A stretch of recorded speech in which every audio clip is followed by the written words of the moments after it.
Le sport de façon générale, notamment en région Occitanie, a deux avantages.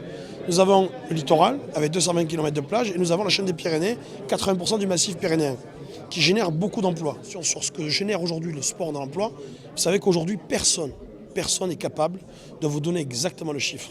Par contre, on a fait un travail, y compris avec les collègues de la région, on est en train d'y travailler pour voir ce que ça génère. Mais on n'est pas loin, en toute sincérité, pour vous dire les chiffres un peu en scoop, parce qu'on n'a pas, je pense, pas loin de 100 000 emplois générés en direct sur le sport, sur la région, ce qui est énorme. Donc parfois on a tendance à se dire que le sport, il y a des bénévoles, et heureusement qu'il y a des bénévoles, sinon ça n'existerait pas, mais il y a surtout aussi un enjeu économique, un enjeu dans le monde de l'emploi assez direct. Mais on a 1 500 000 licenciés. On avoisine les 3 millions de pratiquants. Parce que vous avez 1 million de licenciés, puis 1 500 000 qui pratiquent. Je prends l'exemple. Tout ce qui est trail, vous savez, c'est un sport en vogue. Le trail est un sport qui est vraiment en vogue.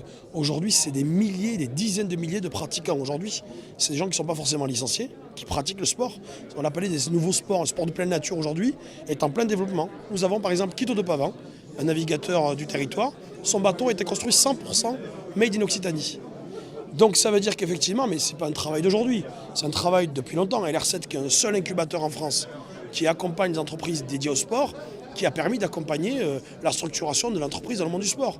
J'étais il n'y a pas longtemps à Foromeux, notamment avec les étudiants de STAPS, qui travaillent notamment sur l'amélioration, sur le comportement physique, les questions de tenue vestimentaire pour les différentes pratiques sportives, pour les sportifs de haut niveau.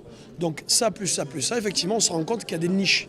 C'est pour ça d'ailleurs qu'on a lancé une seule initiative, de faire le chauvin en France, c'est le Startup Summit. C'est un appel à projet dédié aux startups dans le monde de l'économie que nous organisons pendant 3 jours à Foromeux, du 21 au 24 septembre à Foromeux, qui permet d'une part d'accompagner ces petites pépites qui existent dans nos territoires régionaux comme national sur la création d'entreprises dans le monde du sport.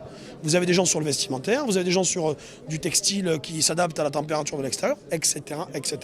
Donc si vous voulez, si on n'est pas en capacité, nous, de développer et de favoriser ça, c'est une perte. Dans d'autres pays, ils ont su le faire, notamment en Scandinavie.